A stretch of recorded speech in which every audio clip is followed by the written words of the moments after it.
I moved into Sunset Valley Estates, thinking it would be my peaceful retirement. Then I found a note slipped under my door at 3 a.m. Beverly, there's more, Patricia continued, her voice trembling. I did some additional research on those 3 deaths. All of them occurred at Sunset Valley Estates. All of them were initially signed off by the same physician, Dr. Samuel Morrison, and all of them involved residents who had recently changed their wills or financial arrangements. Everything clicked into place with sickening clarity. Harriet's warning, the mysterious deaths Walter had mentioned, the forged power of attorney, the life insurance policy I never authorized. Trevor and Monica weren't just stealing from me, they were planning to kill me, and they weren't working alone. I thanked Patricia and told her I needed to gather more evidence before going to the police. If I go now with just this, they might write it off as the paranoid fears of an elderly woman. I need concrete proof of the conspiracy. I need to know everyone involved. Beverly, please be careful. If these people are willing to kill, they won't hesitate to silence you if they suspect you know. I hung up and immediately called Walter Kingsley from my cell phone, not trusting the landline in my apartment. Walter, you were right about everything. We need to talk, but not here, not anywhere we might be overheard. We met at a small coffee shop 3 miles from Sunset Valley Estates. Walter arrived first, sitting in a back corner booth with a clear view of the entrance. When I slid into the seat across from him, he was already studying my face. "You found something," he said. It wasn't a question. I told him everything. The forged power of attorney, the unauthorized life insurance policy, the poisoned vitamins Monica had been giving me, Patricia's analysis, the connection to the 3 previous deaths at Sunset Valley. Walter listened without interrupting, his old attorney's mind processing every detail. When I finished, he pulled out his leather journal and opened it to pages filled with meticulous notes. "I've been documenting everything for the past 18 months, he said. Every suspicious death, every financial irregularity, every strange pattern I've noticed. But I didn't have the proof to tie it all together. Until now." He showed me his notes. 9 deaths at Sunset Valley Estates over 2 years. But the pattern was even more sinister than I had realized. Each victim had been systematically isolated from their families in the months before their death. Staff had encouraged them to limit outside visits, citing health concerns or suggesting their families were being demanding or stressful. Each victim had been convinced to update their wills shortly before dying, often with Richard Crane's helpful recommendation of estate planning specialists who worked with the facility. "And here's what I discovered about the money," Walter said, turning to another page. "I used my old connections in the legal community to do some quiet investigating. Richard Crane has been systematically targeting wealthy, elderly residents who have estranged relationships with their families or no close relatives at all. He befriends them, gains their trust, convinces them to update their wills. Let me guess," I said. "The money ends up with the estate or various charities." "Officially, yes. But I traced several of these charities and their shells, fake organizations created solely to receive inheritance money. The funds get transferred through multiple accounts, laundered through legitimate businesses, and eventually end up in accounts controlled by Crane and his associates. I estimate he's stolen over $4 million in the past 5 years across multiple facilities he's managed." "Multiple facilities?" My head was spinning. Sunset Valley Estates is just his latest operation. He ran similar schemes at 2 other retirement communities before this. Both were quietly shut down after suspicious deaths, but Crane was never formally charged. He'd move to a new city, change the name of his management company, and start again. "But Trevor and Monica, how do they fit into this?" Walter flipped to another page. "That's what I couldn't figure out until you told me about the life insurance policy and the power of attorney.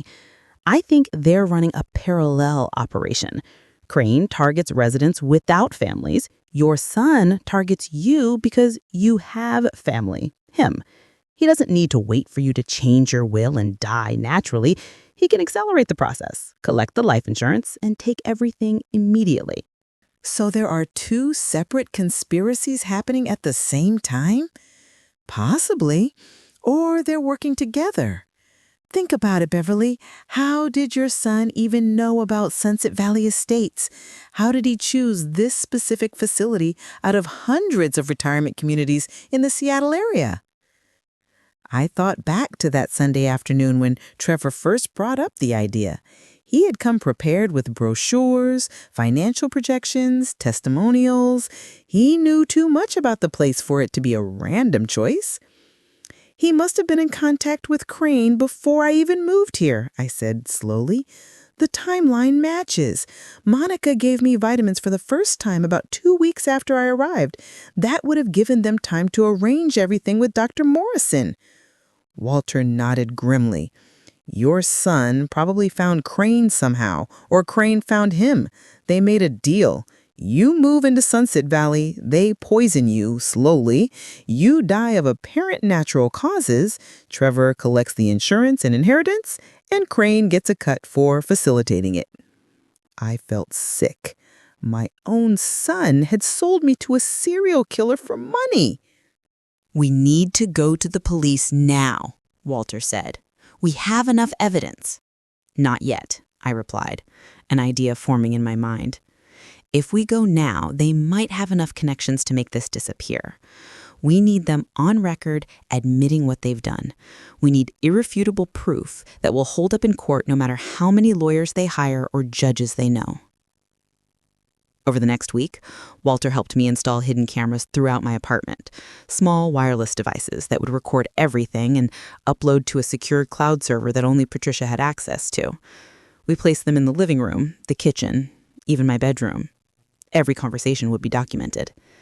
I also started keeping a detailed written and audio journal, documenting every interaction, every suspicious event, every piece of evidence. I recorded myself explaining the entire situation, naming everyone involved, detailing the timeline. If something happened to me, the truth would still come out. But I needed more. I needed Trevor and Monica to confess on camera. I needed Richard Crane and Dr. Morrison to reveal their conspiracy. I needed evidence so overwhelming that no amount of money or influence could make it disappear. Monica visited again the following week with more vitamins. This time I was ready. The hidden cameras were recording as she entered my apartment with her bright smile and her bottle of poison. Beverly, I'm so glad I caught you. I have your refill. How have you been feeling? Trevor and I have been so worried about you. You seemed a bit more tired the last time I saw you. I have been sleeping more, I lied. In truth, I hadn't been taking any of her pills, but I wanted her to think her plan was working. I had been disposing of each capsule carefully, adding them to the collection I was building as evidence. That's perfectly normal, Monica said, her voice dripping with false concern. The supplements can make you drowsy at first while your body adjusts to the increased nutrients. But it's a good sign, Beverly. It means your body is responding. You'll start feeling much better soon. Here, let me help you take today's dose. She opened the bottle and shook out not one, but 3 capsules this time. Dr. Morrison thinks you should increase the dosage. He says at your age, you need more support for your cardiovascular system. These will really help strengthen your heart. Strengthen my heart? By stopping it permanently? I pretended to take the capsules, palming them with a technique I had perfected over the past week. After Monica left, I sealed them in a labeled evidence bag and added them to my growing collection. That night, as I lay in bed unable to sleep, I thought about Harriet. She had tried to warn me, and it had cost her life. I owed it to her memory to see this through, to make sure Trevor and Monica and Crane and Dr. Morrison all paid for what they had done. I also thought about all the other victims, the 9 people Walter had documented. the 3 whose poisonings Patricia had confirmed. How many more were there that we didn't know about? How many families had buried their loved ones, never knowing they had been murdered? The next morning, I received a call from Richard Crane's office.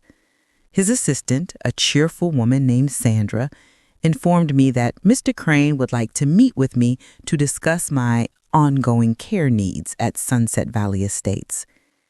"It's just a routine check-in," Sandra assured me. "Mr. Crane likes to personally meet with all residents at the 3-month mark to ensure they're settling in well and to address any concerns they might have." 3 months. The same timeline as several of Walter's documented deaths. Residents were given 3 months to settle in, to be isolated from their families, to update their wills. Then the care phase began. I agreed to the meeting, scheduled for the following Tuesday in Crane's office. This would be my opportunity to get him on record. I just needed to be very, very careful. The night before my meeting with Crane, I couldn't sleep. I kept thinking about everything that could go wrong. If Crane suspected I knew anything, he could accelerate the timeline. I could end up like Harriet, dead in my bed with everyone accepting it as natural causes. I called my sister Judith in Portland, someone I hadn't spoken to in months. We had grown apart after George died, my grief creating a wall between us. But I needed someone outside of Seattle to know what was happening. "Beverly, is that you? It's been so long." Judith's warm voice brought tears to my eyes. "Judith, I need you to listen carefully. I don't have much time to explain everything, but I'm in trouble. I'm living at a retirement community called Sunset Valley Estates, and I think the people running it are murdering residents for their money. My son Trevor is involved." There was a long silence. "Beverly, that's a serious accusation. Are you sure? Have you been to see a doctor? Sometimes after losing a spouse, people can develop." "I'm not crazy, Judith," I cut her off. "I have evidence. Chemical analysis of poison they've been giving me. Financial records showing fraud. Documented proof of multiple suspicious deaths. I'm meeting with one of the conspirators tomorrow, and I'm going to record the conversation. But if something happens to me, I need you to know where to find all the evidence. I need you to promise me you'll make sure the truth comes out." I heard Judith's breath catch. She knew me well enough to know I wasn't prone to wild conspiracy theories or paranoid delusions. "Tell me everything," she said. I spent the next hour explaining the entire situation. I gave her Patricia's contact information, Walter's phone number, the location of all my backup evidence. By the time I finished, Judith was crying. "I should have stayed in touch," she said. "I should have checked on you more after you moved there. I'm so sorry, Beverly." "This isn't your fault, but I need you to promise me something. If I die suddenly in the next few weeks, don't accept natural causes as an explanation. Demand an autopsy. Demand a full toxicology screen. And make sure Trevor doesn't get access to my money or my will until there's a complete investigation."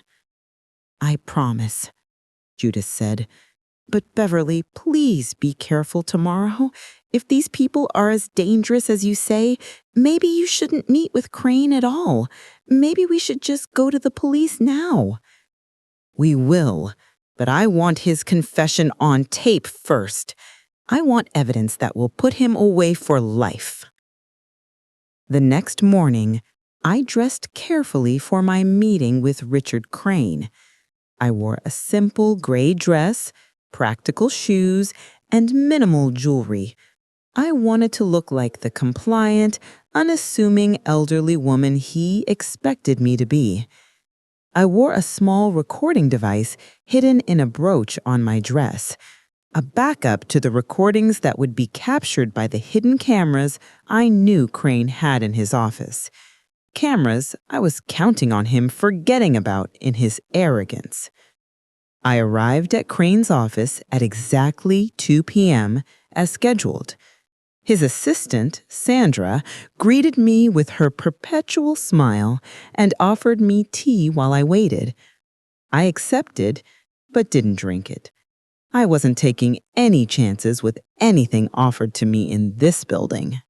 Crane's office was exactly what I expected. Expensive mahogany furniture, prestigious diplomas and certifications covering one wall, photographs of Crane shaking hands with Seattle's elite displayed prominently. He had created a perfect facade of respectability and success. "Mrs. Patterson," Crane greeted me warmly, coming around his massive desk to shake my hand.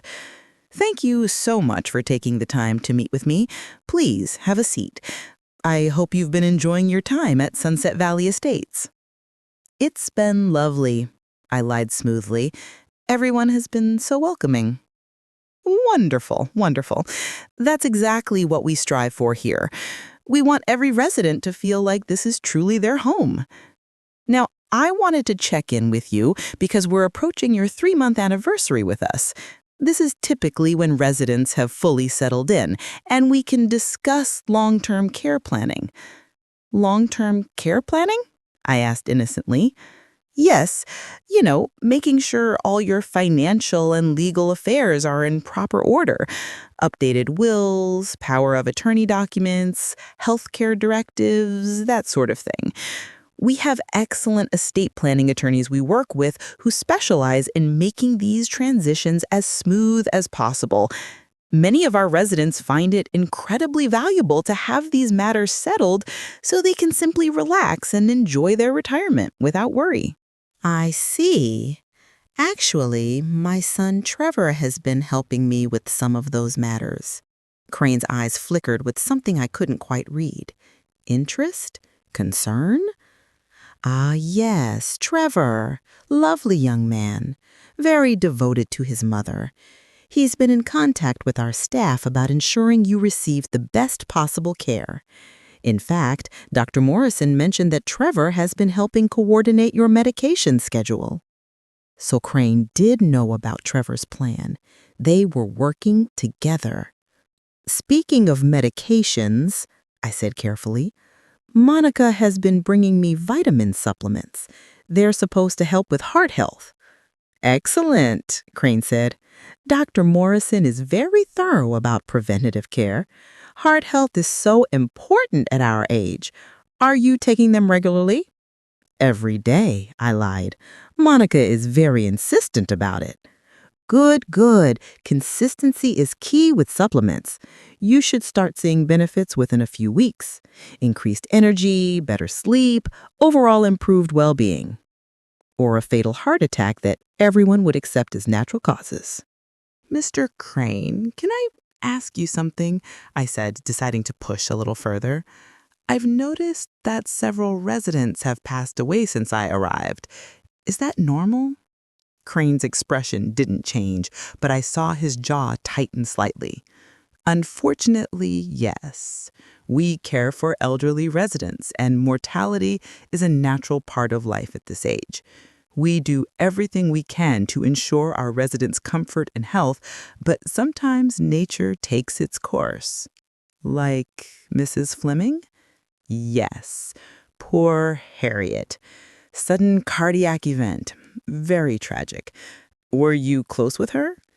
"She was one of the first people I met when I moved in. She seemed so healthy, so full of life. It was quite a shock." "These things can happen very suddenly at our age, Mrs. Patterson. The heart is unpredictable. That's why it's so important that you take those supplements Monica has been giving you. We want to prevent exactly that kind of tragedy." He was so smooth, so practiced. How many times had he had this same conversation with other victims before slowly poisoning them? "Now," Crane continued, pulling out a folder from his desk drawer, "I wanted to discuss your will. Do you have one currently?" Yes, I'd updated it before moving here. Excellent. And your beneficiaries? My son Trevor is the primary beneficiary, of course.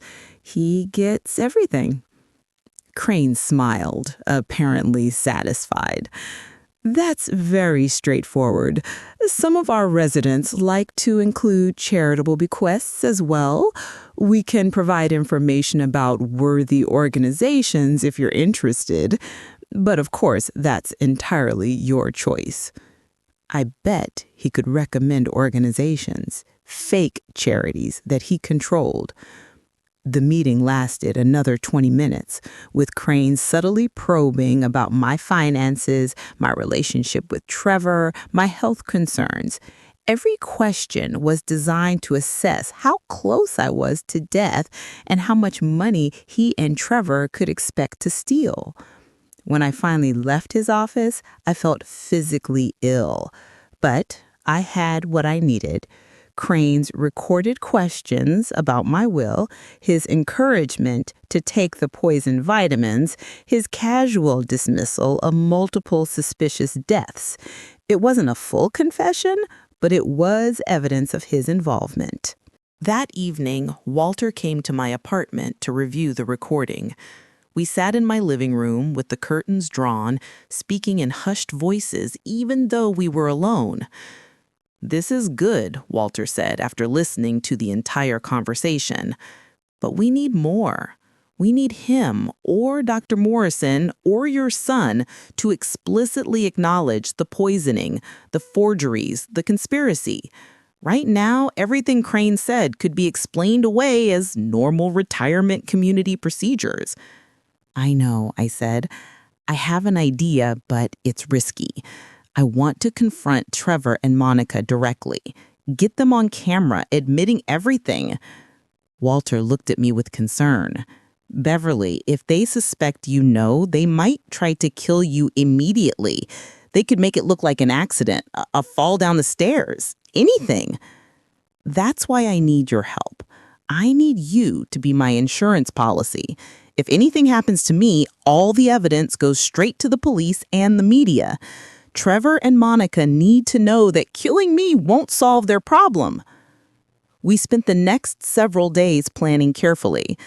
Walter contacted 3 of his old attorney friends, giving them sealed envelopes containing all our evidence with instructions to open them if anything happened to either of us. Patricia had copies of everything in her secure laboratory. Judith was standing by in Portland, ready to drive to Seattle at a moment's notice. I also did something I should have done weeks ago. I went to a different bank, one with no connection to Sunset Valley Estates, and opened a new account. I transferred every dollar I could access from my compromised accounts into this new one. It wasn't much.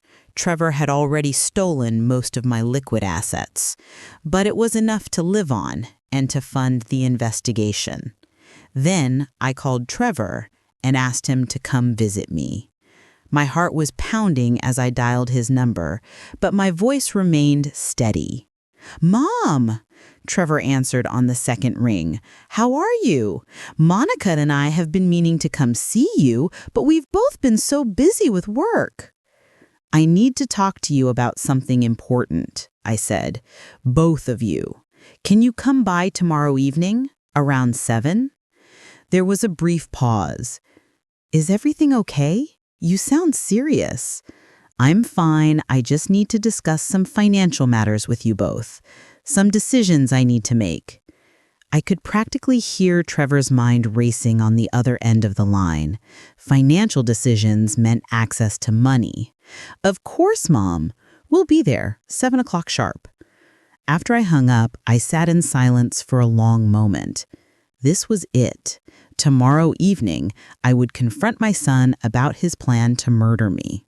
I would either get the confession I needed, or I would become his next victim. The next day passed with agonizing slowness. I couldn't eat, couldn't focus on anything. I checked and rechecked the hidden cameras, making sure they were positioned correctly, that they had full battery power, that they were uploading to the cloud in real time. Walter called me 3 times to make sure I was okay, to ask if I wanted him to be there during the confrontation. I told him no.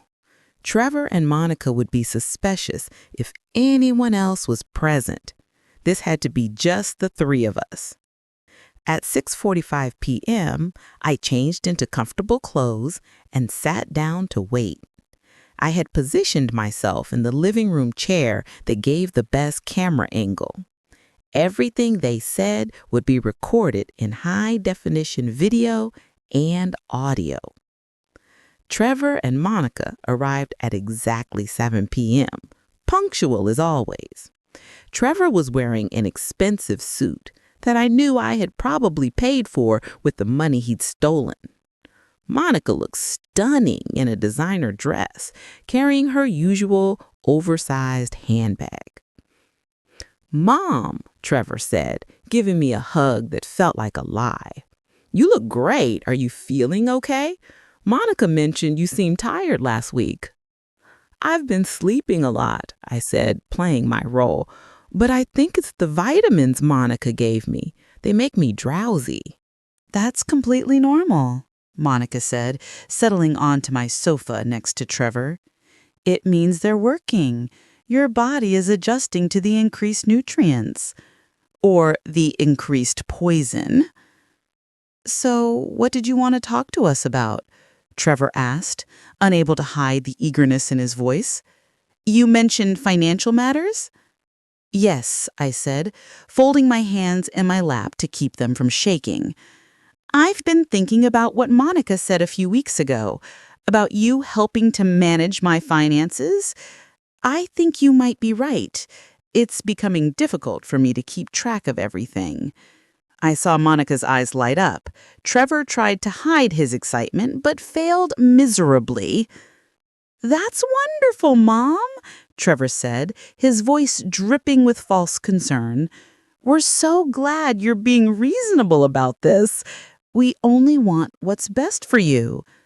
"I know, but before I sign over complete control, I need to understand something.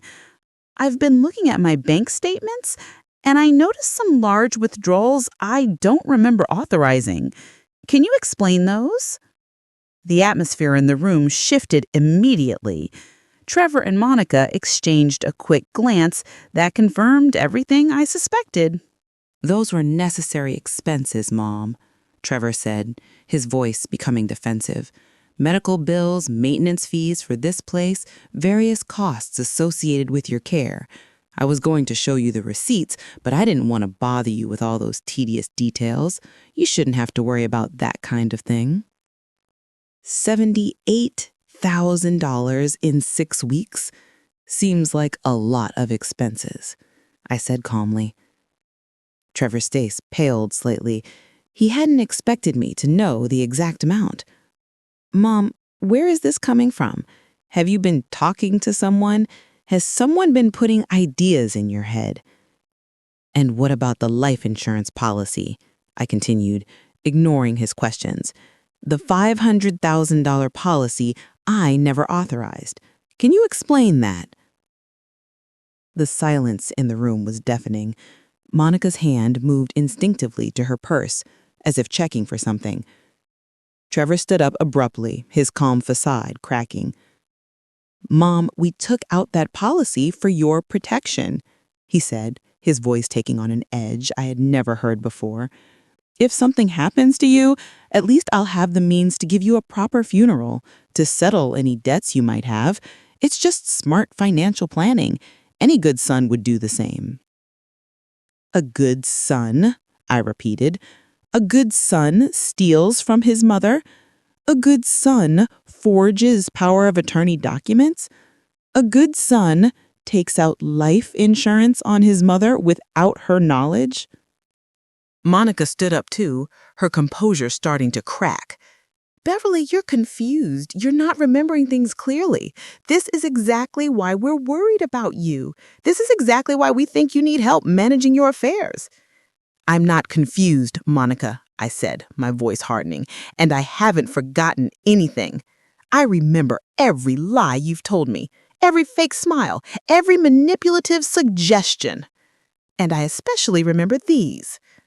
I pulled out the bottle of capsules she had given me and set it on the coffee table between us. These aren't vitamins, are they? Monica's face went white. What are you talking about? Of course they're vitamins. They're from my company. They're medical-grade supplements designed specifically for their poison, I interrupted. Specifically a combination of digitalis and a metabolic accelerator designed to simulate heart attack symptoms.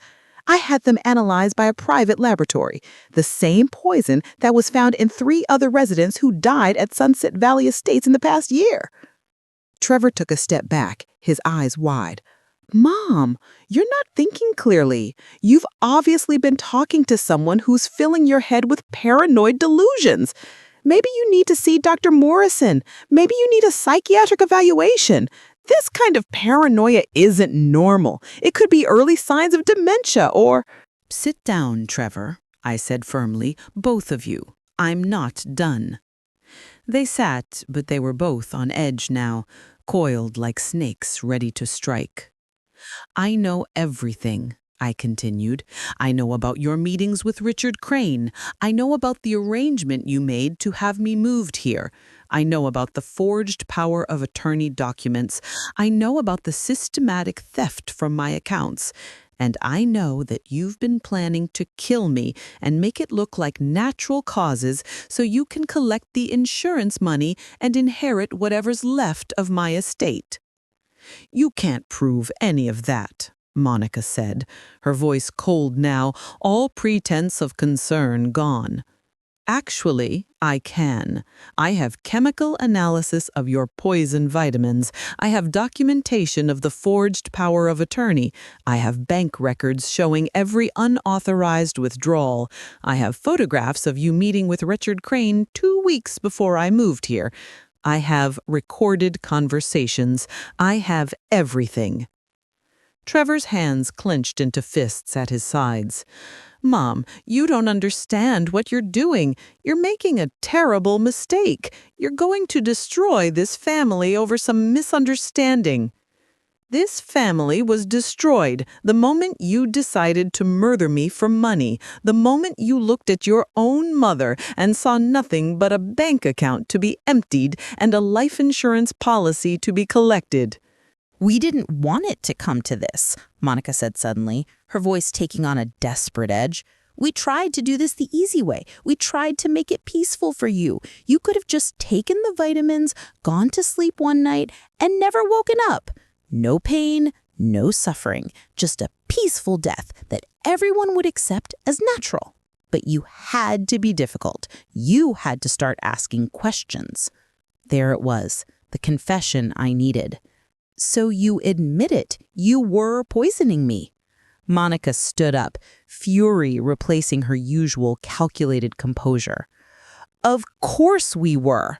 What choice did we have? Do you have any idea how much debt we're in? How much money we owe?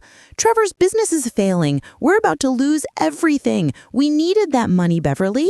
We deserved that money. You weren't even using it. You just let it sit in accounts collecting dust while we struggled. You couldn't ask me for help, I said quietly. If you were in financial trouble, you could have come to me honestly. Trevor laughed, a bitter sound.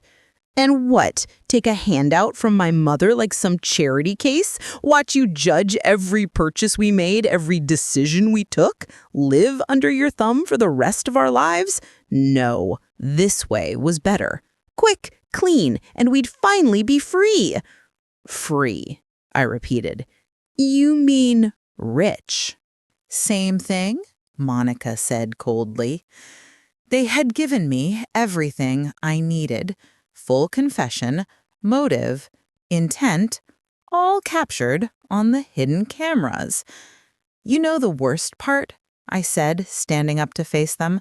It's not the money you stole. It's not even the fact that you tried to kill me. It's that you felt nothing while doing it. You looked me in the eye every day, smiled at me, hugged me, called me Mom, all while planning my murder. And you felt nothing. Actually, Monica said, pulling something from her purse, I did feel something. Relief. Relief that this is almost over. She was holding a syringe filled with clear liquid. What is that? I asked, taking a step back.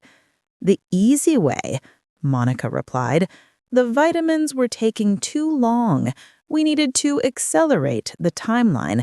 This is concentrated digitalis, enough to stop your heart in minutes.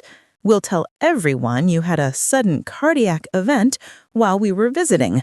We tried to save you, called 911, but it was too late.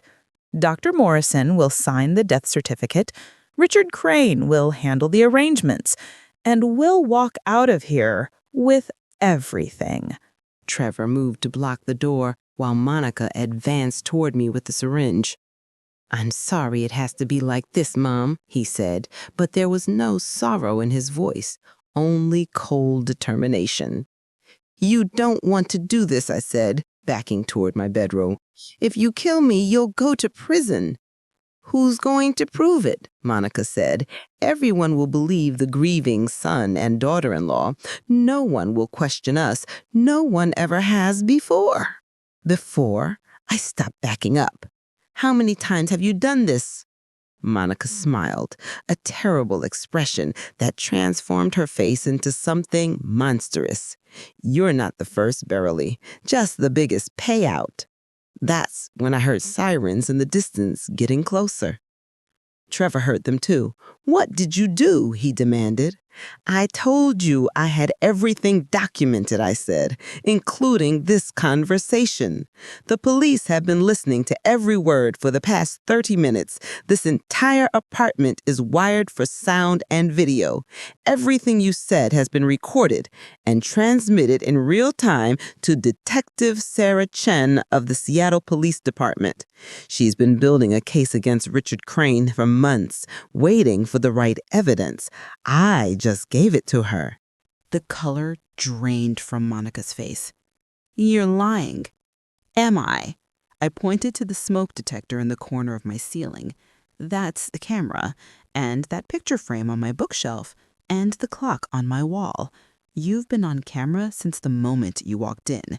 Your confession, your admission to previous murders, the syringe you're holding right now, it's all been documented.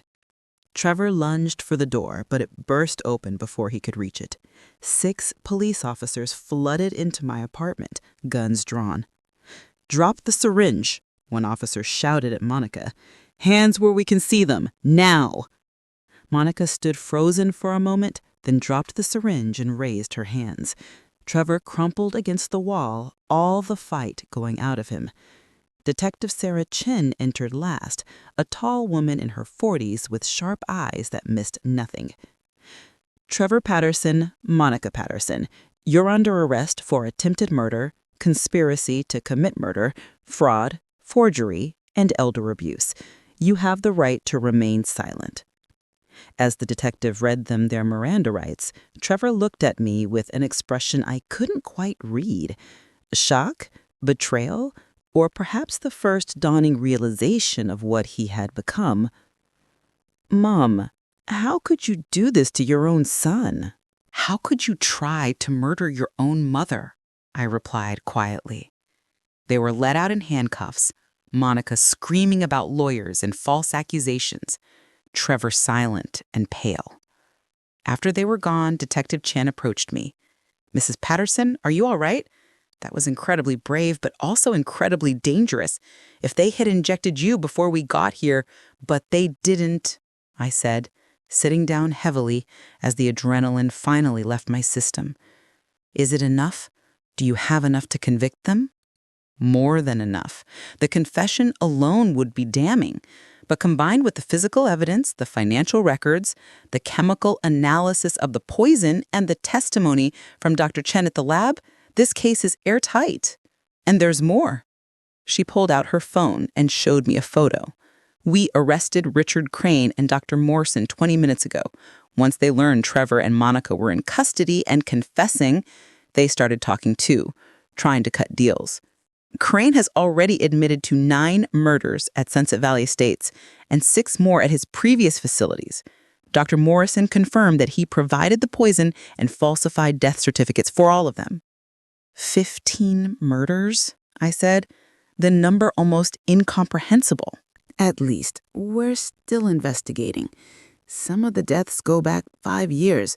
The body count might be even higher. Over the next several hours, I gave my formal statement to the police. I turned over all the evidence Walter and I had collected: Harriet's notebook and recordings, financial documents, the bottle of poisoned vitamins, copies of the forged power of attorney, everything. Walter arrived with his attorney friends, and together we walked the police through the entire timeline. By the time we finished, it was past midnight, and I was exhausted. Detective Chen drove me to a hotel for the night. "We don't think it's safe for you to stay at Sunset Valley Estates. We're executing search warrants on the facility, and things are going to be chaotic for the next few days. Plus, there may be staff members involved that we haven't identified yet." The investigation expanded rapidly over the following weeks.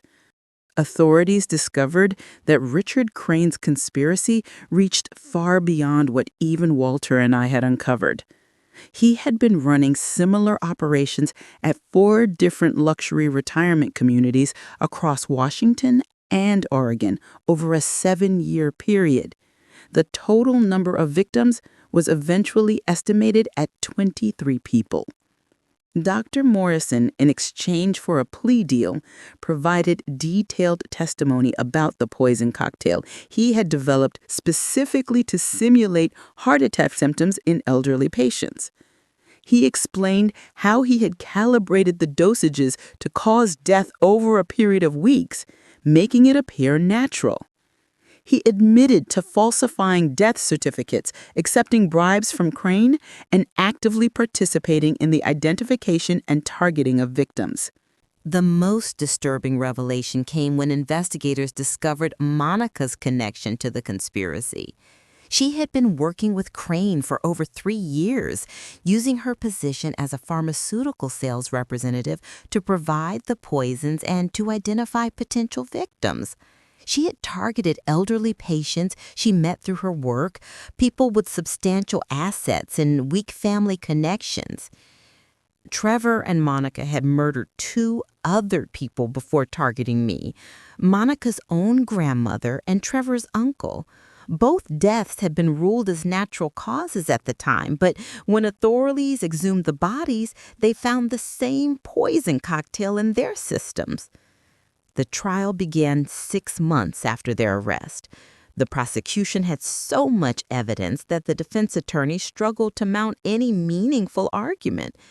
The recordings of Trevor and Monica's confession in my apartment were played in open court, showing them admitting to poisoning me, discussing previous murders, and attempting to inject me with the lethal dose of digitalis. I testified for 3 full days. The prosecutor walked me through every detail of how I had discovered the conspiracy, how I had gathered evidence, how I had narrowly escaped becoming another victim. I explained about Harriet's warning note, about the chemical analysis of the poison, about the forged financial documents. When the defense attorney cross-examined me, he tried to suggest that I had misunderstood my son's intentions, that perhaps the life insurance policy had been taken out for legitimate reasons, that the financial withdrawals might have been authorized in ways I didn't remember. "Mr. Stevens," I said, looking the defense attorney directly in the eye, "I may be 68 years old, but my memory is perfect. I never authorized those withdrawals. I never signed those power of attorney documents, and I certainly never asked my son to slowly poison me to death. The recordings speak for themselves." The defense had no response to that. Harriet's sister Margaret flew in from Boston to testify. She brought Harriet's original notebook, the one I had found hidden under the floorboard, and explained how her sister had spent months investigating the suspicious deaths at Sunset Valley Estates. "My sister knew she was in danger," Margaret said, her voice breaking. "She called me 2 days before she died and told me that if anything happened to her, it wouldn't be natural causes. She said she had evidence of multiple murders and she was going to expose everyone involved. I thought she was being paranoid. I told her she watched too many crime shows. And then she died, and I believed what they told me about a heart attack. I failed her." Margaret looked directly at Trevor and Monica in the defendant's box. "But Mrs. Patterson didn't fail her. She found Harriet's evidence. She finished what my sister started. And now these monsters will pay for what they did." Walter testified about his own investigation, about the pattern of deaths he had documented, about the financial irregularities he had discovered. His testimony was particularly powerful because of his background as an attorney. He understood exactly how to present evidence, how to establish patterns, how to build an irrefutable case. Dr. Patricia Chin testified about the chemical analysis of the poison capsules, explaining in technical detail how the combination of digitalis and the metabolic accelerator would cause death that mimicked natural heart failure. She brought charts, medical research, and case studies to support her findings. The most dramatic testimony came from Richard Crane's former assistant, Sandra, who had been granted immunity in exchange for her cooperation.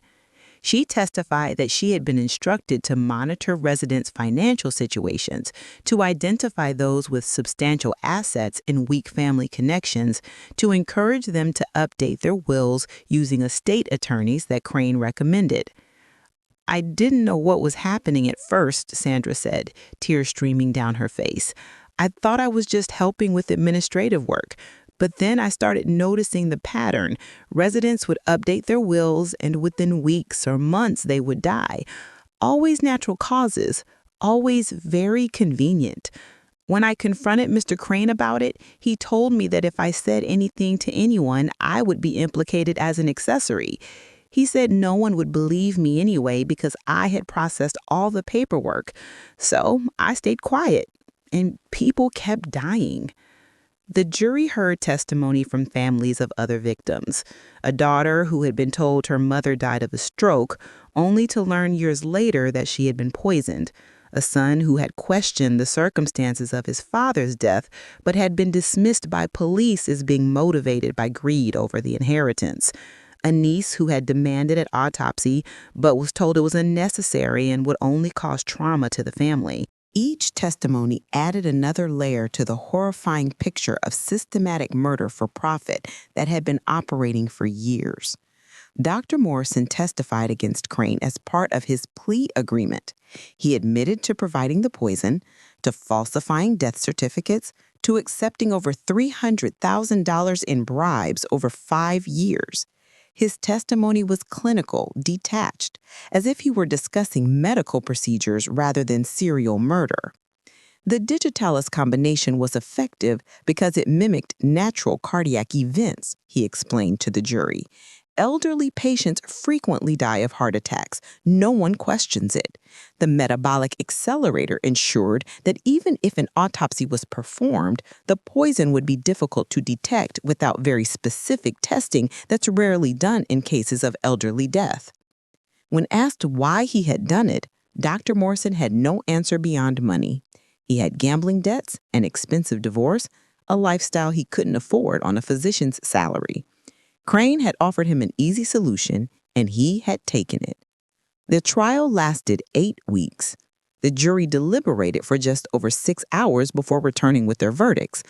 Richard Crane was found guilty on 15 counts of first-degree murder, 9 counts of conspiracy to commit murder, 23 counts of fraud, and multiple counts of elder abuse.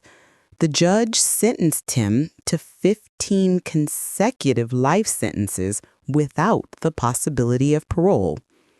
Mr. Crane, the judge said during sentencing, you systematically targeted the most vulnerable members of our society, elderly individuals who trusted you with their care and their lives.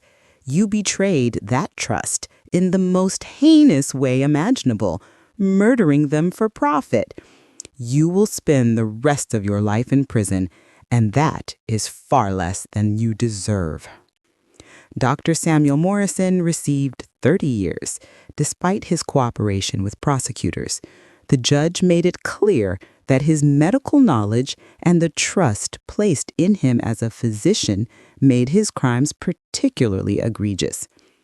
Monica Patterson was sentenced to life in prison without parole for 3 counts of first-degree murder, attempted murder of me, conspiracy, and fraud.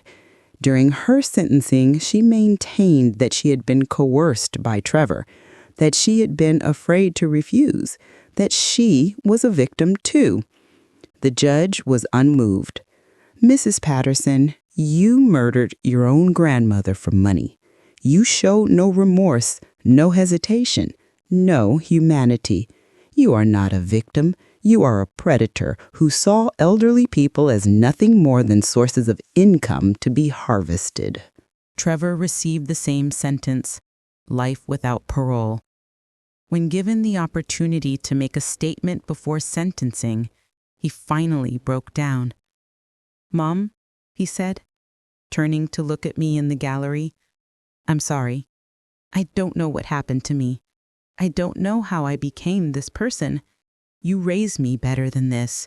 You gave me everything, and I repaid you by trying to kill you.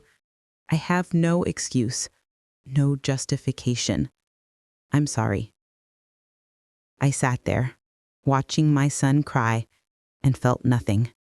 Whatever maternal love I had once felt for him had died the moment he admitted to planning my murder. He wasn't my son anymore. He was a stranger who happened to share my DNA. "I forgive you," I said quietly, though it was a lie. I didn't forgive him.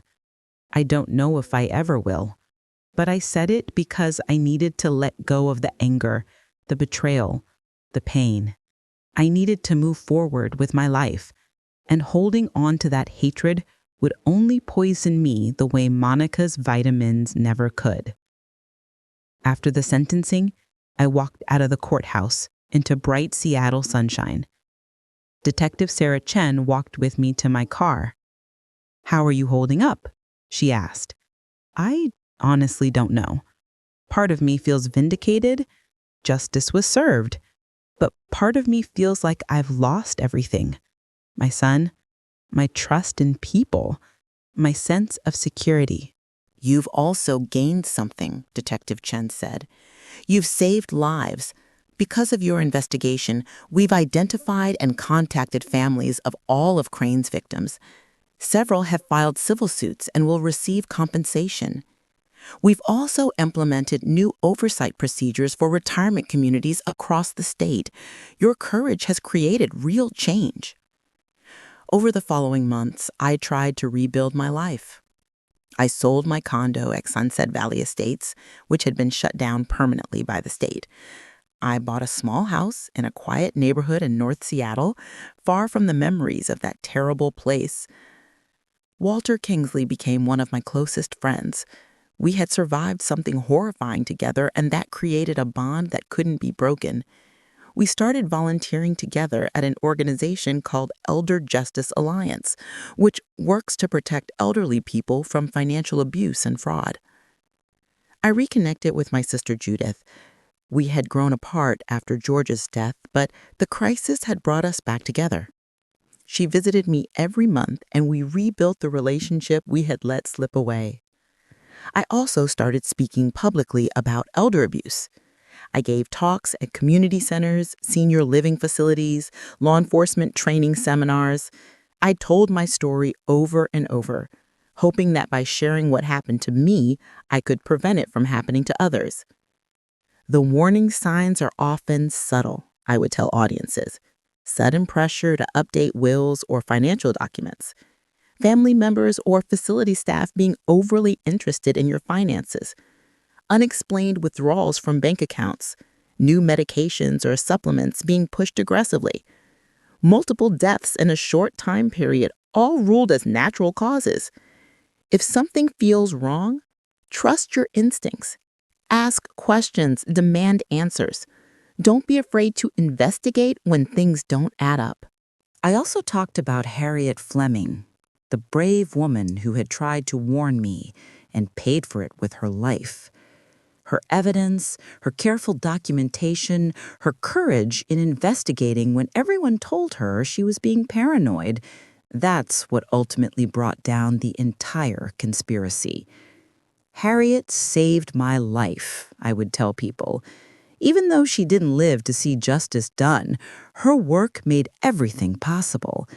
Never let anyone dismiss your concerns as paranoia or confusion. If you see something wrong, document it. Gather evidence. Trust yourself.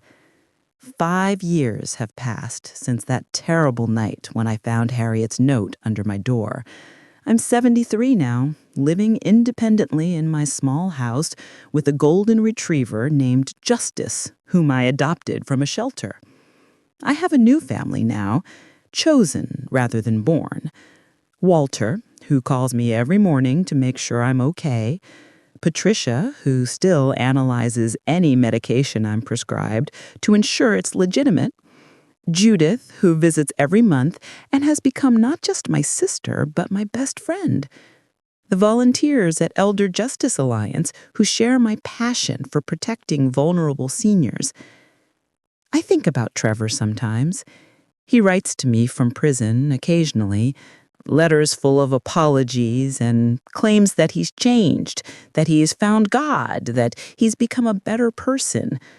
I don't respond to his letters anymore. I read them, I acknowledge the pain in them, but I don't respond. Some betrayals are too deep to forgive, some wounds too severe to heal. Monica's letters are different. Even from prison, she maintains she was the real victim, that Trevor forced her to participate, that I ruined her life by going to the police. Those letters go straight into the trash, unread. Last month, I received a letter from Margaret, Harriet's sister. She had established a foundation in Harriet's name to fund investigations into suspicious deaths at care facilities. She asked if I would serve on the board of directors. I accepted immediately. "Harriet would be so proud of you," Margaret wrote. "You finished what she started. You made sure her death wasn't in vain." I keep Harriet's photograph on my mantle next to George's. Two people who tried to protect me, who made me stronger even in their absence, who changed the course of my life with their courage. Yesterday, a young woman named Emily contacted me through the Elder Justice Alliance website. She was worried about her grandfather, who had recently moved into a luxury retirement community in Portland. The staff was being very pushy about updating his will, and there had been 2 unexpected deaths in the past 3 months. I drove to Portland this morning. I met with Emily and her grandfather, taught them everything I had learned: how to spot the warning signs, how to gather evidence, how to protect themselves, how to fight back. Because that's what I do now. I fight back against people who prey on the elderly. I teach others how to recognize the signs of financial abuse, medical fraud, and worse. I work with prosecutors and police departments to identify suspicious patterns in retirement communities across the Pacific Northwest. I couldn't save Harriet. I couldn't save the 15 other people who died before I understood what was happening. But I've helped save dozens of others since then, and I'll keep fighting as long as I have breath in my body. My name is Beverly Patterson. I'm 73 years old. I survived a conspiracy designed to kill me and steal everything that I had worked for my entire life. My own son betrayed me in the worst way imaginable. I lost my family, my trust, my sense of security. But I gained something too. I gained purpose. I gained strength I never knew I had. I gained a chosen family of people who care about me for who I am, not what I'm worth.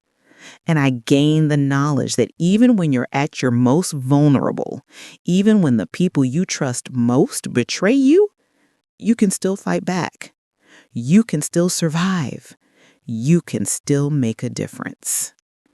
If you're elderly or have elderly loved ones, please pay attention to these warning signs. Sudden pressure to update wills or financial documents, unexplained withdrawals from bank accounts, family members or facility staff being overly interested in financial matters, new medications or supplements being pushed aggressively, especially by people who aren't your primary doctor, multiple deaths in a retirement community in a short time period, all ruled as natural causes, with no autopsies. Isolation from family and friends, with the staff discouraging outside visits or phone calls. Changes to legal documents that you don't remember authorizing. Trust your instincts. If something feels wrong, it probably is. Don't be afraid to ask questions, demand answers, and investigate when things don't add up. Document everything. Keep copies of all financial records, medical records, legal documents. Tell trusted family members or friends about any concerns you have. And remember, your life, your money, and your dignity are worth protecting. Don't let anyone convince you otherwise. Don't let fear or embarrassment stop you from seeking help. Don't let anyone tell you that your concerns are just paranoia or confusion. You have the right to safety. You have the right to control your own finances. You have the right to make your own decisions about your life and your care. Don't let anyone take those rights away from you. Harriet Fleming tried to warn me, and it cost her life. But her courage, her investigation, her refusal to accept the official explanations, that's what ultimately brought justice. Don't be afraid to question. Don't be afraid to investigate. Don't be afraid to fight back. Your life may depend on it. Did you like my story? And which city are you listening from? Let's meet in the comments. If you like the story, you can support me by sending a super thanks so I can keep bringing more stories like this. Thank you so much for your sweet support. I'm looking forward to your comments on the story. On the screen, you can see 2 new life stories that I highly recommend. There's so much more on my channel. Don't forget to subscribe. See you in the next life story. With love and respect. Your son is planning your funeral.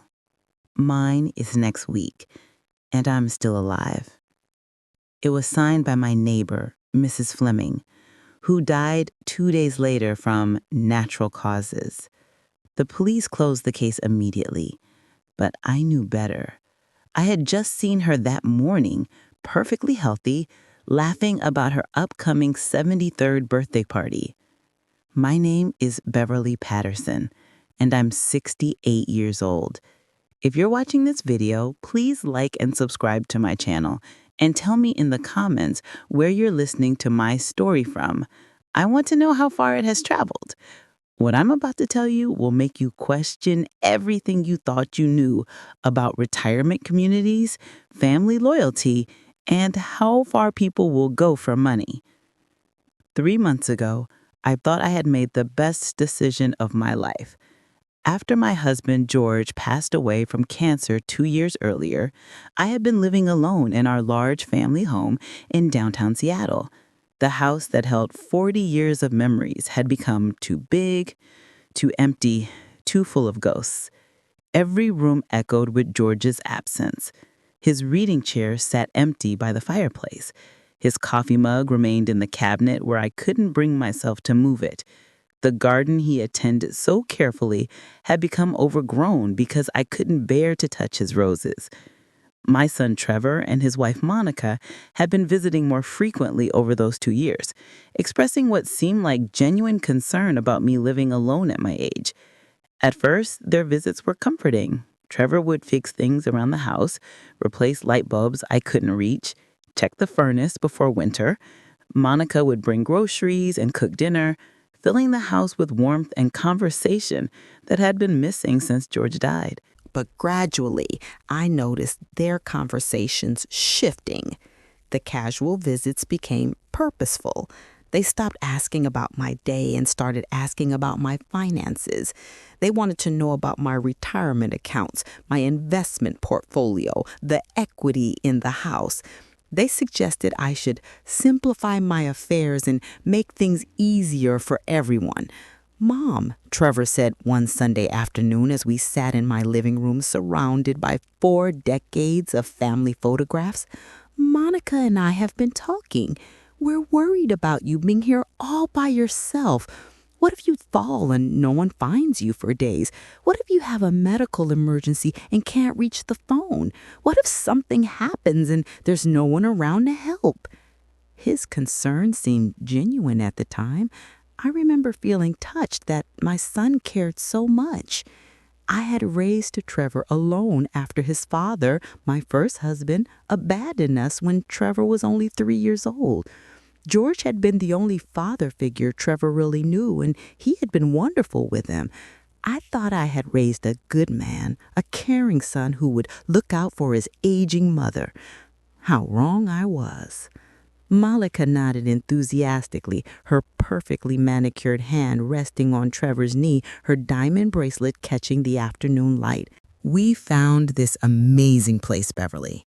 It's called Sunset Valley Estates. It's a luxury retirement community with everything you could possibly need. 24-hour medical staff, gourmet dining prepared by award-winning chefs, activities designed specifically for active seniors, a beautiful garden that rivals anything at the botanical gardens, and best of all, you'd be surrounded by people your own age. No more lonely evenings, no more eating dinner by yourself. You'd have friends, community, purpose." I had resisted at first. The idea of leaving my home felt like abandoning George's memory, like admitting that chapter of my life was completely over. This house had been our dream. We had saved for years to buy it and renovated it room by room with our own hands. George had built the deck in the backyard. I had designed the kitchen layout. Every corner held a memory I wasn't ready to leave behind. But Trevor and Monica were persistent, visiting twice a week, bringing new brochures, sharing testimonials from happy residents, painting an increasingly appealing picture of life at Sunset Valley Estates. They showed me glossy brochures with photos of smiling elderly residents playing cards in an elegant lounge, attending art classes in a sunlit studio, dining in a restaurant that looked like something from a 5-star hotel. The amenities were impressive. A state-of-the-art fitness center with personal trainers specializing in senior health, a library with over 10,000 books, a movie theater showing classic films, a beauty salon offering complimentary services, even a woodworking shop for residents who enjoyed crafts. "And Mom," Trevor added during one visit, pulling out a financial spreadsheet he had clearly spent hours preparing, "selling this house would give you a significant nest egg. The equity alone is worth almost $900,000 based on recent comparable sales in this neighborhood.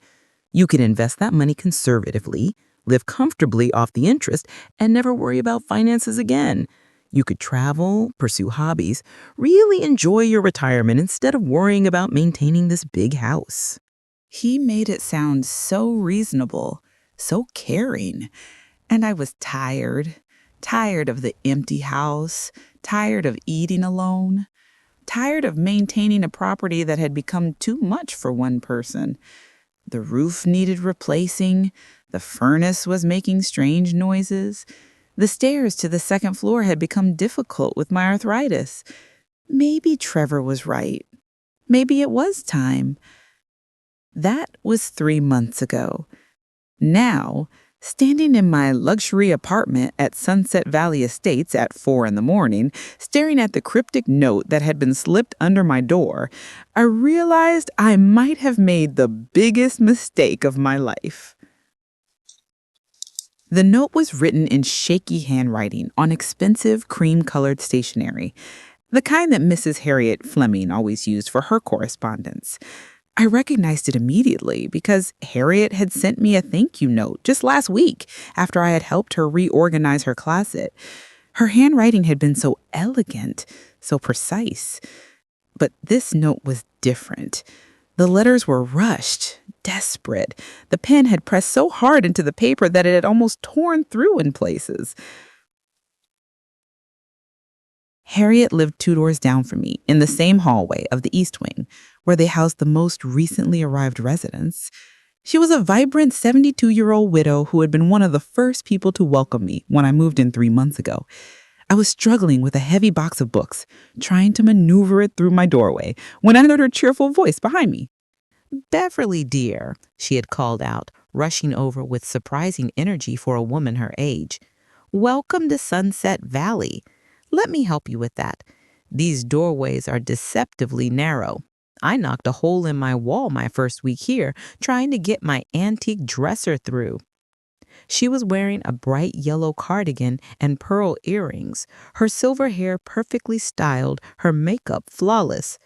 She looked like she was about to attend a garden party, not help a stranger move furniture. But she grabbed one end of the box without hesitation, and together we maneuvered it into my apartment. "I'm Harriet Fleming," she said, extending her hand after we set down the box.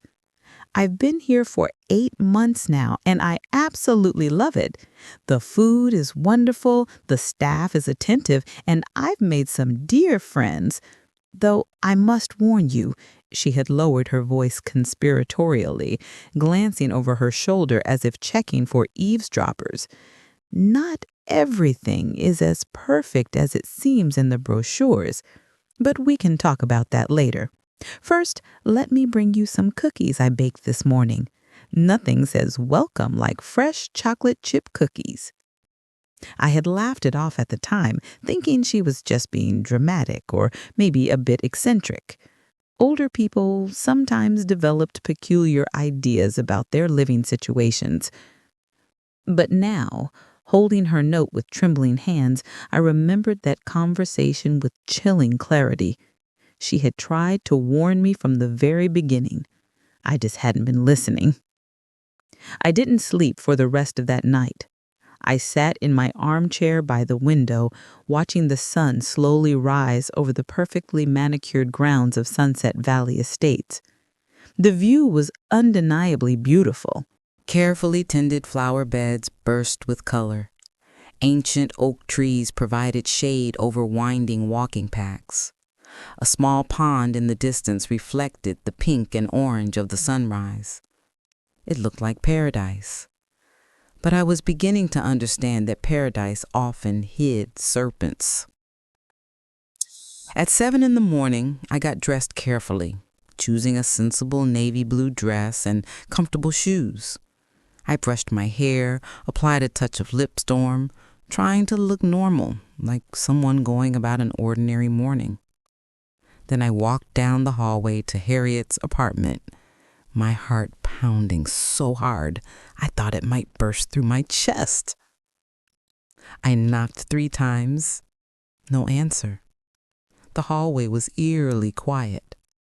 Usually by this hour, residents were emerging for breakfast, greeting each other, discussing plans for the day. But this morning, the East Wing felt deserted, as if everyone was deliberately staying in their rooms. I tried the doorknob, and to my surprise, it was unlocked. That should have been my first clue that something was terribly wrong. Harriet was meticulous about security. She had told me during one of our coffee chats that she always locked her door, even when she was home, because You can't be too careful these days." "Harriet," I called out softly, pushing the door open.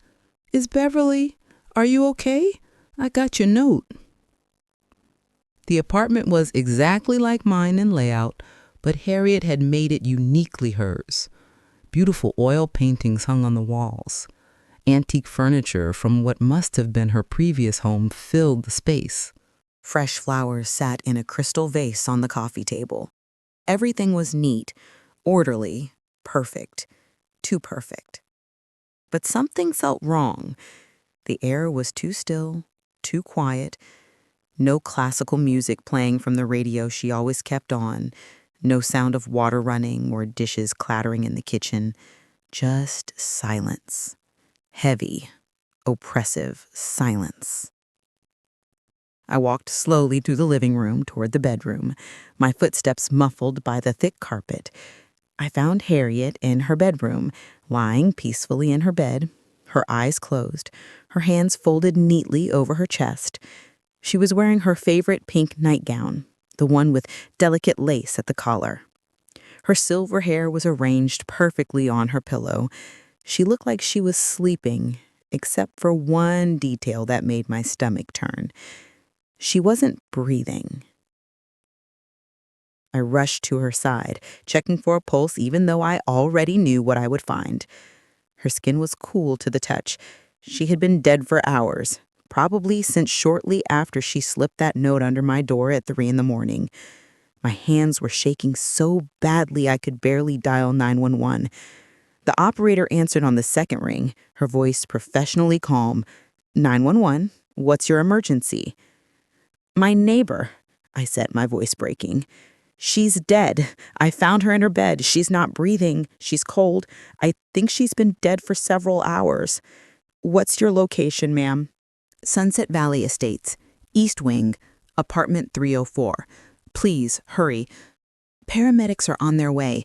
Can you tell me what happened? Did you witness anything? No, I just found her. But she left me a note. At 3 this morning, she was warning me about something, and now she's dead. Within 10 minutes, the apartment was filled with people. Paramedics arrived first, confirming what I already knew. Then Richard Crane appeared, the estate's director, looking impeccably dressed even at this early hour in his designer suit and Italian leather shoes. He was followed closely by Dr. Samuel Morrison, the on-site physician, carrying his medical bag. Dr. Morrison was a distinguished-looking man in his early 60s, with gray hair and wire-rimmed glasses. He had examined me during my initial health screening when I moved in, pronouncing me in excellent health for a woman my age. He had seemed kind and professional then, but now, watching him examine Harriet with detached efficiency, I noticed something cold in his eyes. He spent less than 5 minutes examining her body. He didn't order any tests, didn't call for an autopsy, didn't seem concerned about the suddenness of her death. He simply pulled out a form and began filling it out with practiced ease. Then he turned to me with what I now recognized as a practiced expression of sympathetic concern. "I'm very sorry, Mrs. Patterson. It appears Mrs. Fleming passed away peacefully in her sleep, most likely a heart attack or cardiac arrhythmia. Very common at her age, unfortunately.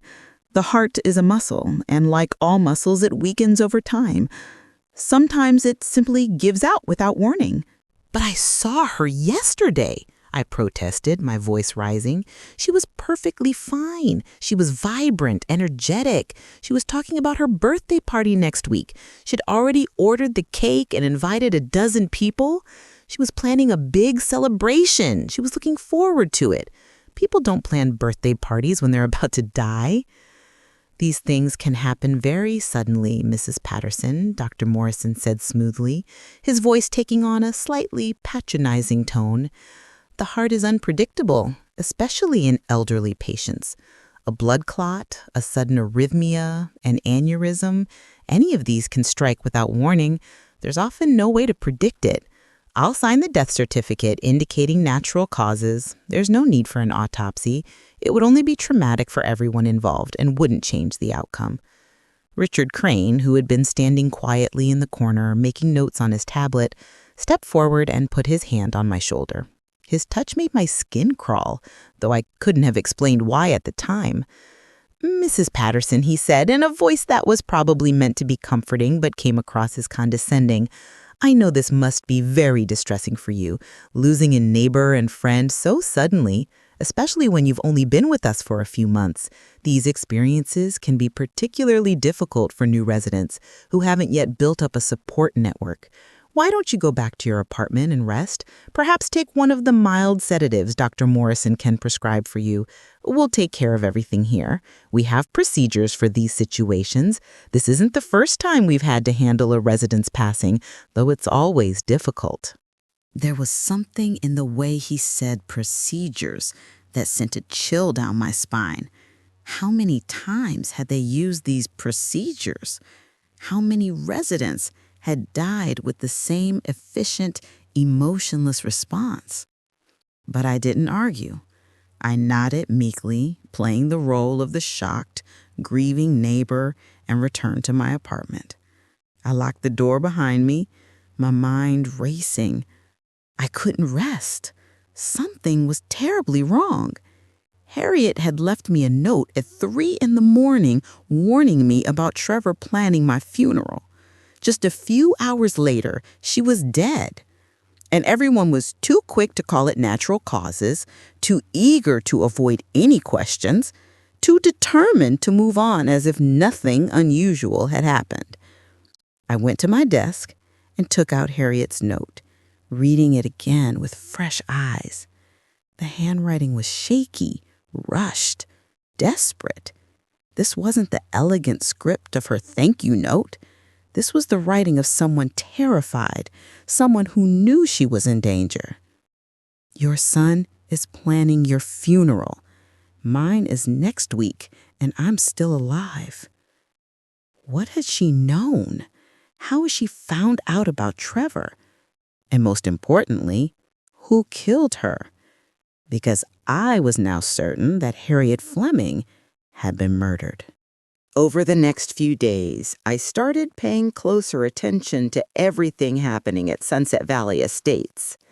I noticed things I had overlooked before, things I had dismissed as simply the normal operations of a well-run facility. The staff was unusually attentive, but not in a tearing way. It was more like surveillance. They always seemed to know where residents were, what they were doing, who they were talking to. Nurse Williams, who made rounds twice a day, always asked detailed questions about our activities, our visitors, our phone calls. I had thought she was just being friendly and concerned. Now I wondered if she was gathering intelligence.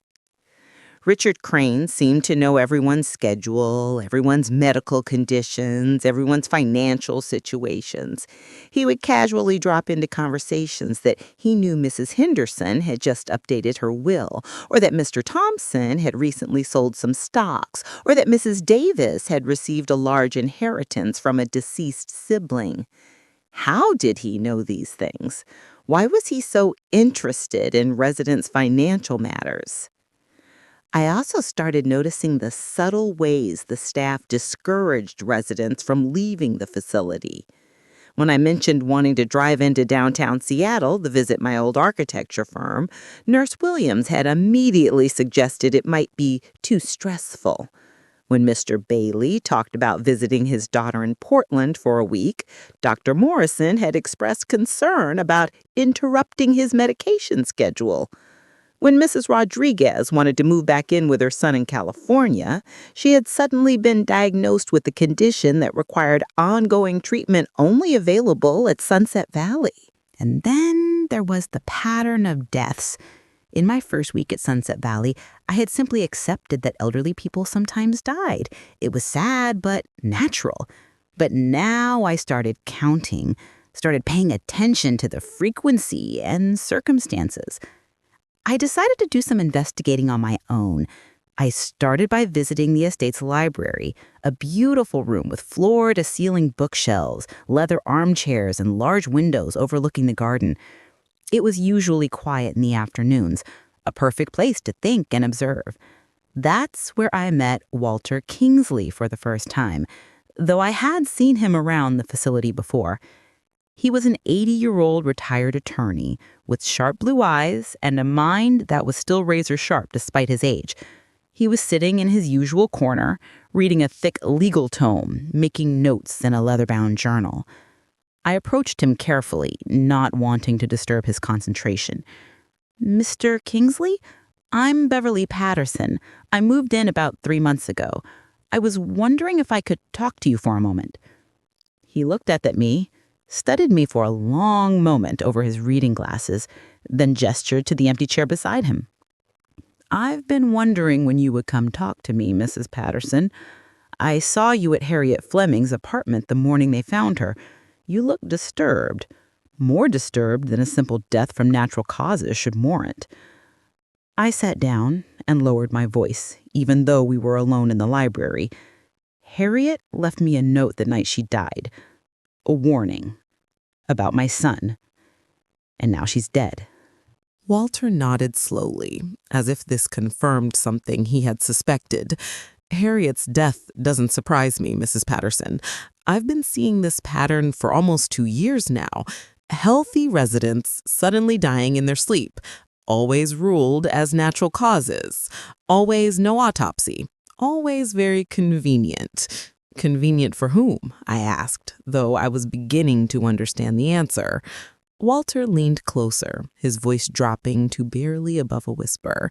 "For whoever inherits their money, for the estate management, for the people who have access to their financial information. Beverly, may I call you Beverly?" I nodded. "Beverly, I don't want to alarm you, but I've been keeping track. In the past 2 years I've been here, 9 residents have died, all of them wealthy, all of them without immediate family nearby to ask uncomfortable questions. All of them had recently updated their wills or changed their estate plans, usually with encouragement from the staff here. 9 deaths. In a facility with only 60 residents, that was a mortality rate far higher than the statistical average for a community of relatively healthy, active elderly people. "Have you gone to the police?" I asked, already knowing what his answer would be. Walter shook his head, frustration evident on his weathered face. "I tried, twice, but without concrete evidence, they won't investigate. Dr. Morrison is a licensed physician. His death certificates are accepted without question. He has an impeccable reputation, has been practicing medicine in Seattle for over 30 years, and Richard Crane has connections throughout the city. He's on the board of directors for 3 hospitals and 2 major banks. He has connections to the mayor's office, to prominent law firms, to the police department. The man has influence, Beverly, real influence. When I tried to raise concerns, my complaints were dismissed as the paranoid delusions of an elderly man." "But 9 deaths," I said. "That's not paranoia, that's a pattern." "Exactly," Walter replied, "and I believe Harriet was number 10. She had been asking questions, just like you are now. She had been documenting things, talking to families of deceased residents. She was getting too close to the truth, and now she's dead." I went back to my apartment that night with a growing sense of dread settling over me like a heavy blanket. I thought about Trevor and Monica's insistence that I move here.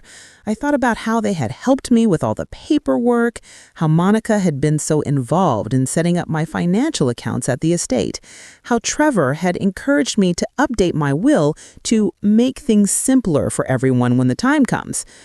I pulled out my financial documents and started reviewing them carefully, something I shamefully admitted I hadn't done since moving here. I had been so distracted by settling in, making new friends, adjusting to my new life, that I had neglected to pay attention to the details. That's when I discovered something that made my blood run cold. 3 weeks after I moved in to Sunset Valley Estates, someone had taken out a life insurance policy in my name, a $500,000 policy, with Trevor Patterson listed as the sole beneficiary. The policy was with a company I had never heard of, signed with what appeared to be my signature, dated on a day I clearly remembered spending at a watercolor painting class here at the facility. I never authorized that policy. I never signed those documents, but there was my signature, or at least a very convincing forgery of it, on every page of the application. My hands were shaking as I continued to search through my documents. I found more irregularities, changes to my investment accounts I hadn't authorized, transfers to accounts I didn't recognize, modifications to my will that I didn't remember making. I called my bank the next morning, trying to keep my voice steady, professional, not wanting to reveal the panic I felt rising in my chest. "First National Bank, how may I help you?" the cheerful operator answered. "Yes, this is Beverly Patterson. I need to speak with someone about my accounts. I'd like to request copies of all transactions for the past 3 months. Of course, Mrs. Patterson. Let me transfer you to customer service. After a brief hold with terrible elevator music, a young man named David came on the line. Mrs. Patterson, I see here you're requesting transaction histories. Is there a specific concern? I've noticed some withdrawals I don't remember authorizing, I said carefully. I'd like to review everything to make sure my records match yours. Absolutely. I can email you those statements right away. However, I should mention that most of the recent withdrawals were made by your designated power of attorney, so everything would be in order according to our records. My heart stopped. My what? Your power of attorney. According to our records, Trevor Patterson has had power of attorney over your financial affairs for the past 6 weeks. He filed the paperwork shortly after you moved into Sunset Valley Estates. All withdrawals made under that authority are perfectly legitimate. I felt the room spinning around me. Can you tell me exactly how much has been withdrawn from my accounts in the past 6 weeks? There was a pause as David pulled up the records. When he spoke again, his voice had lost some of its cheerfulness. Mrs. Patterson, the total amount of withdrawals in the past 6 weeks is $78,000. Is there a problem? Did you not authorize Mr. Patterson to manage your accounts? $78,000. Trevor had stolen $78,000 from me in just 6 weeks. No, I said, my voice barely above a whisper. I never gave him power of attorney. Can you please email me copies of the documents he filed to obtain that authority? Of course, Mrs. Patterson. If there's been fraud, we'll need to open an investigation immediately. Would you like me to transfer you to our fraud department? Not yet, I said. Let me review the documents first. I'll call you back. I hung up and sat in stunned silence. Trevor had forged documents to gain control of my finances. He had taken out a life insurance policy on me without my knowledge. He was systematically stealing my money. And he had convinced me to move into a facility where wealthy elderly residents were mysteriously dying. The pieces were falling into place, creating a picture so horrifying I could barely process it. I was sitting at my kitchen table, surrounded by financial documents and feeling the walls closing in on me, when there was a knock at my door. I looked through the peephole and saw Monica standing there, holding a small gift-wrapped package, her professionally whitened smile bright in the hallway lighting. "Beverly," she said when I opened the door, her voice dripping with false enthusiasm. "I'm so glad I caught you at home. I was in the neighborhood visiting a client and thought I'd stop by with something special for you." Monica worked as a pharmaceutical sales representative for a major drug company. She was always bringing me samples of various medications and supplements, insisting I take them daily for my health. At first, I had been grateful. Vitamins and supplements were expensive, and I appreciated her thoughtfulness. Now, I looked at that package with deep suspicion. "That's very thoughtful," I said, taking the package but not opening it immediately. How's Trevor? I haven't heard from him in over a week. Oh, he's fantastic. So busy with work, but we're managing. He's been working on some big project, something about expanding the business. He's been putting in long hours, but you know Trevor. When he sets his mind to something, he gives it everything he's got.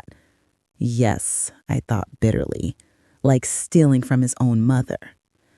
Actually, Beverly, Monica continued, stepping into my apartment without waiting for an invitation, there's something Trevor and I have been wanting to talk to you about. Do you have a minute? I invited her to sit, my guard up, my mind racing through possible responses to whatever she was about to propose.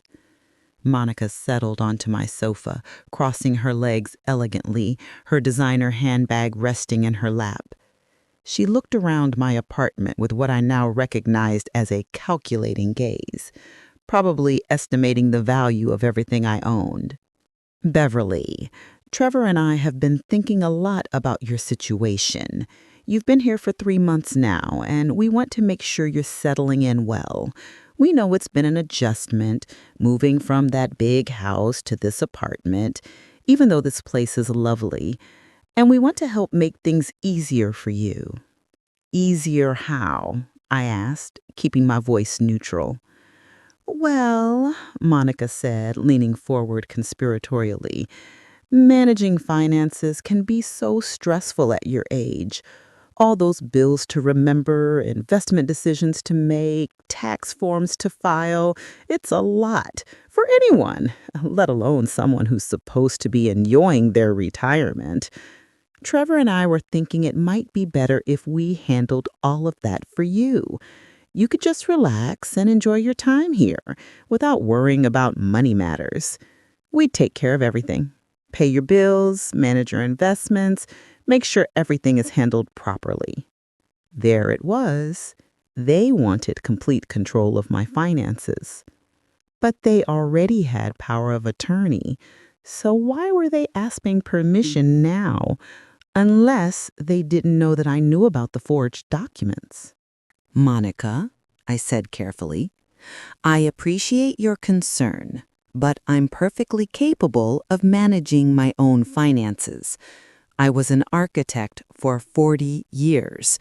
I ran my own firm with dozens of employees.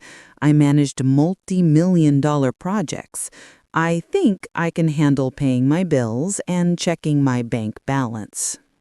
Monica's smile tightened slightly, the first crack in her perfect facade. Of course you can, Beverly. We're not suggesting you're incapable. We're just trying to help.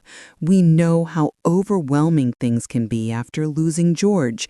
And at your age, it's natural to want to simplify things. I'm 68, Monica, not 90. My mind is perfectly clear.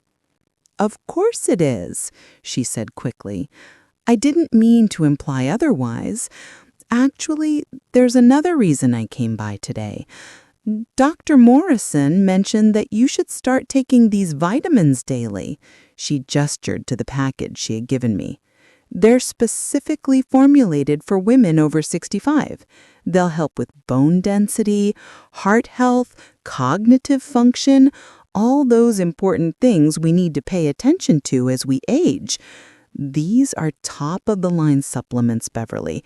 Very expensive, but I get them free through my company, so I wanted to share them with you. She opened the package before I could stop her, pulling out a professional-looking bottle with an official medical label and everything. The bottle was labeled Cardio Support Plus, Advanced Formula for Cardiovascular Health. I'll start taking them tomorrow, I said, accepting the bottle, but already planning to have it analyzed. Why not start today? Monica pressed, her insistence becoming more obvious. Here, I'll get you some water. She went to my kitchen before I could stop her and returned with a glass of water, all the while chattering about the benefits of the supplements.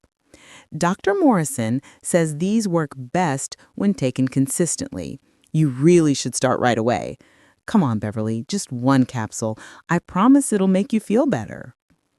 The way she was pushing, the desperation barely hidden in her voice, made me deeply uncomfortable. This wasn't normal behavior. This was the behavior of someone with an agenda. I pretended to take the capsule, putting it in my mouth and drinking the water in one smooth motion, but actually hiding it under my tongue. It was a trick I had learned as a child when my mother tried to force me to take medicine I didn't like. Monica watched me swallow, her eyes tracking every movement of my throat, then smiled with visible satisfaction. "There you go. You'll start feeling the benefits within a few days. Your energy will improve, your sleep will be better, everything. I'll bring you more next week. You'll need to take 2 a day within a month to get the full effect." After she left, I immediately spit out the capsule into a tissue and examined it carefully. It looked like a normal vitamin capsule, gelatin shell, filled with what appeared to be powder. But I wasn't taking any chances. I had a friend from my architecture days, Dr. Patricia Chen, who had left architecture to pursue her real passion, biochemistry. She now worked at a private laboratory in downtown Seattle. We had stayed in touch over the years, occasionally meeting for lunch to reminisce about our time working together. I called her that afternoon, trying to keep my voice calm and professional. "Patricia Chen speaking?" "Patricia, it's Beverly Patterson. I need a favor. Can you analyze a medication for me? I need to know exactly what's in it." There was a pause. "Beverly, is everything okay? You sound worried." "I don't know yet. That's what I'm trying to find out. Can you help me?" "Of course. But Beverly, if you're concerned about a medication, you should talk to your doctor. If something is wrong, my doctor is the one who prescribed it. Or at least that's what my daughter-in-law claims. Please, Patricia, I need someone I can trust. And right now, I don't know who that is anymore." Her voice became more serious. "Come to the lab, bring the medication, I'll analyze it personally." I drove to Patricia's lab that evening, carefully checking my rearview mirror the entire way to make sure I wasn't being followed. Paranoia was becoming my new normal. Patricia met me at the lab entrance, her concern evident. She was still the same elegant woman I remembered, now with gray streaks in her black hair and laugh lines around her eyes, but her scientific precision was unchanged. "Beverly, what's going on?" she asked as soon as we were in her private office. I gave her the capsule along with the entire bottle Monica had given me. "I need you to tell me what's in these. And Patricia, I need you to check something else. Can you search your database for any recent deaths in the Seattle area where unusual compounds were found in autopsy reports? Specifically, compounds that might simulate heart attack symptoms." Patricia's eyes widened. "Beverly, are you suggesting someone is trying to poison you?" "I don't know what I'm suggesting yet. That's why I need your help." She took the capsules with gloved hands, treating them like the potentially dangerous substances they might be. "This will take a few hours. Do you want to wait here, or should I call you with the results?" "Call me, but Patricia, please be discreet. Don't mention this to anyone. I don't know who might be involved or how far this goes." I drove back to Sunset Valley Estates as the sun was setting, painting the sky in shades of orange and purple.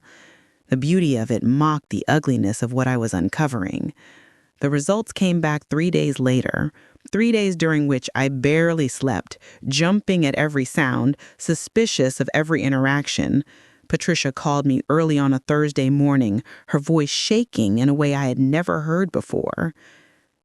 "Beverly, you need to go to the police right now. Today. This minute." My heart sank. "What did you find?"